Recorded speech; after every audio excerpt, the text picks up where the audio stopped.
이사야 11장 6절로 9절까지의 말씀입니다.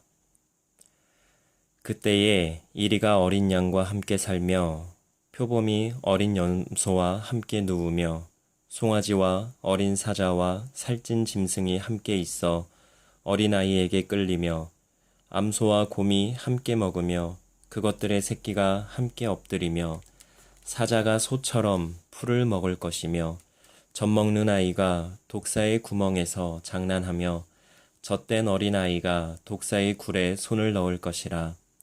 내 거룩한 산 모든 곳에서 해됨도 없고 상함도 없을 것이니 이는 물이 바다를 덮음같이 여호와를 아는 지식이 세상에 충만할 것임이니라.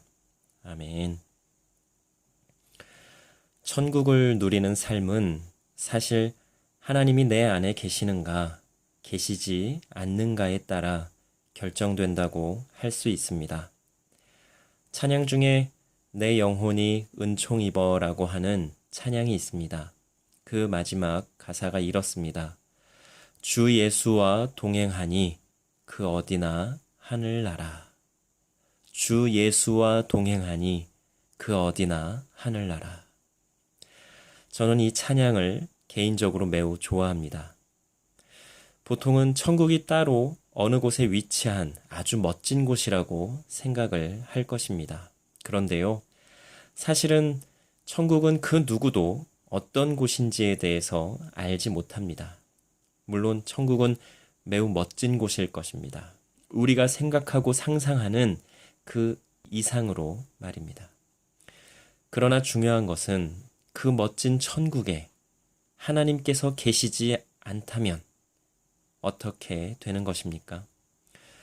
우리가 천국을 지역이나 공간의 개념으로 생각하기 때문에 천국은 지금 우리가 사는 세상과 비슷할 것이라고 생각하는 것입니다. 그러나 천국이 어떤 곳일지에 대해서는 우리가 알 수 있는 부분이 매우 제한적입니다. 성경 말씀에도 많이 나오지 않습니다. 옛 이야기 중에 이런 이야기가 있습니다. 옛날에 어떤 신하가 나라에 큰 공을 세워서 왕이 그 신하에게 원하는 소원을 말하라고 했다고 합니다. 나라의 절반이라도 줄 테니까 큰 공을 세운 것에 대해서 상을 내릴 수 있도록 말입니다. 그러나 이 신하는 왕에게 자신은 신하로서 응당해야 할 도리를 했을 뿐이라고 하면서 계속해서 사양했다고 합니다. 그러나 왕은 원하는 것을 말해보라고 했고 이 신하는 계속해서 거절을 하기에도 신하로서의 도리가 아닌 것 같아서 그럼 누추하지만 저희 집에 한 번만 와주시면 영광이겠다고, 정말로 영광이겠다고 그렇게 말을 했다고 합니다. 그 다음은 말씀드리지 않아도 다 아시겠지요? 왕이 행차할 곳인데 어떻게 했겠습니까? 그 신하가 사는 집은 길도 제대로 닦여 있지 않고 사는 집은 거의 다 무너질 듯 굉장히 오래되고 낡았고 비좁았다고 합니다. 왕이 언제 가겠다고 한 날 그 이전에 그 집은 보수가 다 되었고 그 집으로 가는 길은 아주 멋지게 잘 닦였다고 합니다. 비록 낡은 집이지만 왕이 그곳에 거하면 그곳이 왕궁이 되는 것입니다. 비록 나는 죄인이지만 내 안에 하나님께서 계시면 내 안에서 이미 천국을 경험하고 누리는 것이 되는 것입니다. 천국은 실제 하는 공간의 개념이기도 하지만 공간의 개념을 뛰어넘어 하나님과 함께 하느냐 하지 않느냐 하는 개념도 포함한다는 것입니다. 그러므로 하나님을 내 안에 모시고 사느냐 아니냐에 따라 천국의 삶을 살거나 지옥의 삶을 살거나 하는 것입니다. 천국을 소망하며 천국에 소망을 두며 살고 계십니까? 혹시 죽어서만 천국에서의 삶을 사시겠습니까? 아니면 이 땅에서도 살아있는 동안에 천국을 경험하며 사시겠습니까? 내 안에 하나님을 제대로 모시고 있는지를 잘 생각해 보면 좋겠습니다. 이 세상에서 천국의 삶을 사는 것은 그리 어렵지 않습니다. 하나님께서 원하시는 그리스도인답게 살면 되는 것입니다. 하나님의 말씀을 읽고 묵상하고 하나님과 그 말씀을 토대로 대화를 나누고 깊이 생각하면서 하나님께서 나에게 원하시는 것을 깨달으며 하나님 원하시는 대로 살려고 노력하는 삶이 바로 천국을 경험하는 삶을 사는 것입니다. 이 땅에서 오늘 말씀에 나오는 일이나 표범처럼 어린 양과 함께 살고 어린 염소와 함께 눕는 삶을 살고 계십니까? 아니면 양의 탈을 쓴 이리처럼 어린 양을 잡아먹는 삶을 살고 있습니까? 아담과 하와는 이미 천국과 같은 에덴 동산에서 삶을 살았습니다. 그리고 우리는 말씀을 통해 에덴 동산이 어떠한지를 알고 있습니다. 그곳에서의 삶도 다른 것이 없습니다. 하나님께서 원하시는 대로 하라고 하시는 대로 하면 되는 삶이었습니다. 그런데 그들은 하나님께서 원하시는 대로 하지 않았습니다. 하라고 하시는 대로 하지 않았습니다.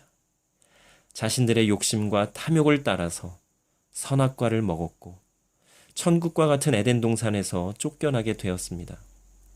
그들에게는 에덴 동산 이외의 모든 곳이 아마도 지옥과 같았을 것입니다. 뱀의 유혹 때문이라는 핑계는 되지 않았으면 좋겠습니다. 그럼 우리도 이 세상에서 유혹거리가 많아도 너무나 많은데 그 유혹거리를 다 핑계대며 죄를 지어도 되는 것입니까? 그렇지 않습니다. 사실 조금 극단적으로 말씀을 드리면 하나님 말씀대로 사는 삶이 이미 이 세상에서 천국을 누리는 삶을 사는 것이고 하나님 말씀대로 살지 않는 것이 지옥의 삶을 경험하며 사는 것이라고 말씀드릴 수 있겠습니다. 하나님께서 하라고 하시는 대로 하는 것이 선한 삶을 사는 것이고 참 평안을 누리는 삶이며 하나님께서 하라고 하시는 대로 하지 않는 것이 악한 삶을 사는 것이고 늘 불안함과 초조함에 시달리는 삶이라고 말씀드릴 수 있겠습니다. 아담과 하와는 에덴 동산에서 하나님과 늘 함께하며 하나님께서 하라고 하신 대로 하며 천국에서의 삶을 경험했습니다. 그러다 하나님께서 하라고 하신 대로 하지 않게 되자 하나님을 피해 숨었고 초조하고 불안한 삶을 경험하게 된 것입니다. 그리고 결국에는 영원한 생명이 보장된 에덴 동산에서 쫓겨나게 되었습니다. 죄의 삭은 사망이라고 말씀에 분명하게 나옵니다. 에덴 동산에는 죽음도 없었을 것이고 아픔이나 슬픔도 없었을 것입니다. 늘 하나님과 함께하며 평안했을 것입니다. 우리가 상상할 수 있는 그 어떤 것보다도 그 이상이었을 것입니다. 이 세상에서 천국의 삶을 경험하며 살고 싶으십니까? 그렇다면 하나님께서 원하시는 대로 하나님께서 하라고 하시는 대로 한번 살아보시기 바랍니다. 그럼 분명히 천국의 삶을 누리실 수 있을 것입니다. 천국은 우리가 생각하는 그 이상일 것입니다.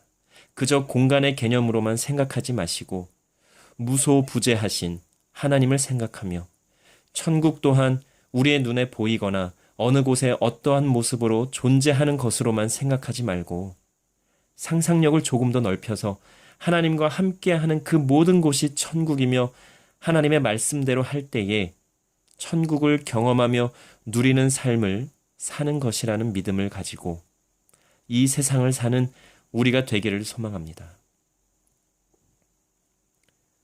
내 영혼이 은총 입어 중한 죄짐 벗고 보니 슬픔 많은 이 세상도 천국으로 화하도다. 주의 얼굴 뵙기 전에 멀리 배던 하늘나라 내 맘속에 이루어지니 날로 날로 가깝도다.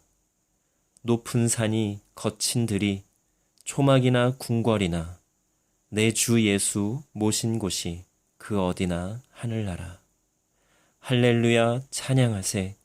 내 모든 죄 사함받고 주 예수와 동행하니 그 어디나 하늘나라. 이 찬양의 가사를 잘 생각해 보는 오늘 하루가 되기를 간절히 소망합니다. 기도 드리시겠습니다.